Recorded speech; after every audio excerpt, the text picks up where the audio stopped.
আসসালামু আলাইকুম সবাইকে। ঢাকা বিশ্ববিদ্যালয়ের সকল ইউনিটের দ্বিতীয় মনোনয়ন প্রকাশ করা হয়েছে, বিষয় মনোনয়ন। দ্বিতীয় বিষয় মনোনয়নে যারা বিষয় পেয়েছেন তাদের জন্য যে নোটিশটি দেওয়া হয়েছে সেখানে বলা হয়েছে আপনাকে নতুনভাবে যারা বিষয় পেয়েছেন তাদেরকে অনলাইনে একটা ফি জমা দিতে হবে, অর্থাৎ মাইগ্রেশন অন বা অফের একটা ফি আপনাকে অনলাইনে জমা দিতে হবে এবং ফিটা জমা দিয়ে আগামী 17 এবং 18 মে তারিখে নির্ধারিত সময়সূচি অনুযায়ী সামাজিক বিজ্ঞান অনুষদের মিটিং রুমে সাক্ষাৎকারের জন্য নির্দেশনা আপনাকে দিয়েছে।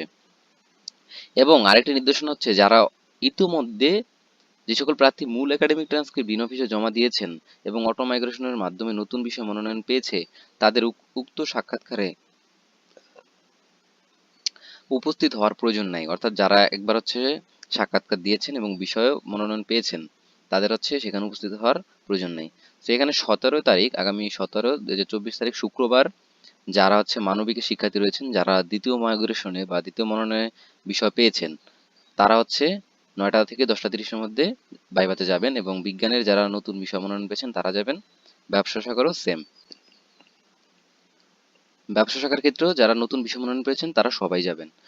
আরো কিছু নির্দেশনা দিয়েছে, যেখানে আপনাকে মূল প্রবেশপত্র নিয়ে যেতে হবে, এইচএসসি মার্কশিট নিতে হবে এবং এসএফ ফর্ম নিতে হবে। পাশাপাশি ভর্তি বা বিষয় পরিবর্তনের ফি এর যে জমা রসিদটা রয়েছে সেটা নিবেন এবং লেজার প্রিন্ট করা বিষয় মনোনয়ন ফর্মের শিক্ষার্থী ওই ইউনিটের কপি যেটা রয়েছে সেটা আপনাকে নিয়ে যেতে হবে। আরো কিছু দিক নির্দেশনা এখানে দিয়েছে, আপনাকে 20 কপির মতো ফটোকপি করে রাখবেন মার্কশিট এবং আপনার মার্কশিটটা ডিন অফিসে জমা রেখে দেবে তারা। তারপর জমা দেওয়ার পূর্বে আপনাকে A4 সাইজের খামে নিজের নাম, মেধাক্রম, শাখা এবং মনোনীত বিষয় লিখে আপনাকে জমা দিতে হবে। এটা আপনি সেখানে গেলে বিস্তারিতটা বুঝতে পারবেন।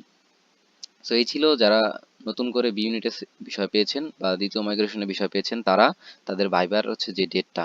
তবে এখানে উল্লেখ্য বিষয় যারা ইতোমধ্যে প্রথম মাইগ্রেশনে বিষয় পেয়েছেন এবং দ্বিতীয় মাইগ্রেশনে আপনার বিষয় এসেছে তাদের আর ভাইভাতে যাওয়ার দরকার নেই।